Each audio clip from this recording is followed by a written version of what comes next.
Isang mapagpalang araw po. Bago tayo mag-umpisa, shout out muna sa ating mga bagong kapuso at kapamilya dyan sa Barangay Nagmisaan, Paniki, Tarlac.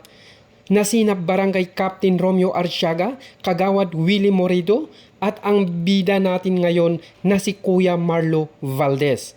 At syempre sa lahat ng mag-aaral ng Fish Farmers Fields School kung bakit nandito tayo sa araw na ito. Kaya naman alamin natin kung bakit ang barangay na ito ay tinawag na Nagmisaan. Alamin natin. Pasok Dan Idol. Yes, magandang umaga po mga kapuso at kapamilya. Ngayon ay nandito tayo sa Barangay Nagmisaan, Paniki, lalawigan ng Tarlac. At syempre kasama natin si Kuya. Anong pangalan natin, Kuya? Marlon. Marlon. Anong apelyido mo? Valdez. Valdez. Siya si Marlon Valdez, taga rito sa Barangay Nagmisaan. At syempre alam ko may nakukwento ka kanina, no, na bakit naging Barangay Nagmisaan to. Pwede bang bigyan mo kami ng konting kwento?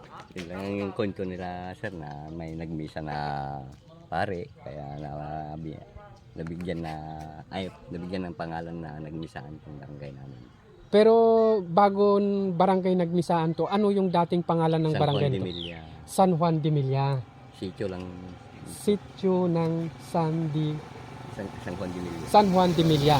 Okay, yan po.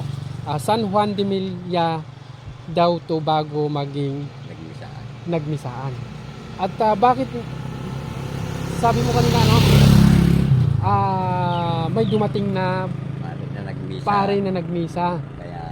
Binindigan na Nagmisaan. Oo, sabi ko na nga ba, totoo nga yung ano na ibig na pagkadinig ko pa lang sa pangalan ng barangay ay may konting istorya, no?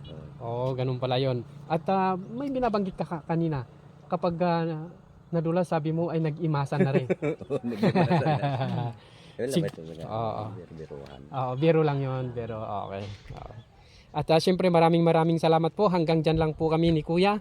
Maraming salamat po at ibinahagi mo ang maiksing kwento ng Barangay Nagmisaan. Nagmisaan. Maraming salamat po.